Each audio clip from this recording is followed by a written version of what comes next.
King Aiwo Tararira Famba cha pepa Nyaya nzerudo Paida moyo Pepe zindiradi zarudo Rusina makumo Usazo bae moyo wangu Kubaya nefumo Zindiradi zarudo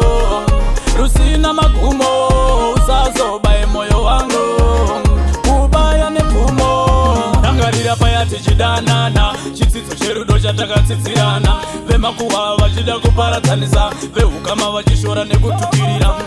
Ngaiti kureke kwava kuna mutsofu Ndasi chara chimwe chakutswanya indawa Chaite mura chave kuseva mukomo Ndokuda Pepe zindiradi zarudo Rusina makumo Usazo bae moyo wangu Kubaya nepfumo Zindiradi zarudo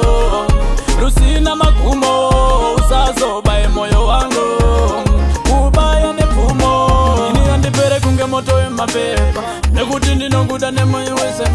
Andokuzungurutsa mudiwa wangu Ndiuzaine ndakazimba kare Pauri ndakaperera mudiwa wangu Hakuna anogona kukukwashanura Wakanamirira pandiri kunge chikwekwe Ndichakubata kusvika kwetu Pepe zindiradi zarudo Rusina makumo Usazo bae moyo wangu Kubaya nepfumo Pepe zindiradi zarudo Rusina makumo Usazo bae moyo wangu Kubaya nepfumo Nangarira paya tichidanana Chitsitso cherudo chatakatsitsirana Vemakuwa vachida kuparatanisa Veukama vachishora nekutukirira Ndaiti kureke kwava kuna mutsofu Ndasi chara chimwe chakutswanya indawa Chaite mura chave kuseva mukomo Ndokuda Pepe zindiradi zarudo Rusina makumo Usazo bae moyo wangu Kubaya nepfumo Pepe zindiradi zarudo Rusina makumo Usazo bae moyo wangu Kubaya nepfumo Ini andipere kunge moto emapepa Nekuti ndinonguda nemoyo wese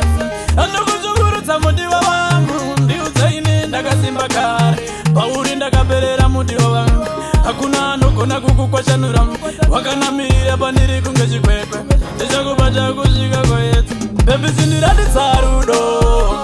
Rusina makumo Usazo bae moyo wangu Kubaya nepfumo Pepe zindiradi zarudo Rusina makumo Usazo bae moyo wangu Kubaya nepfumo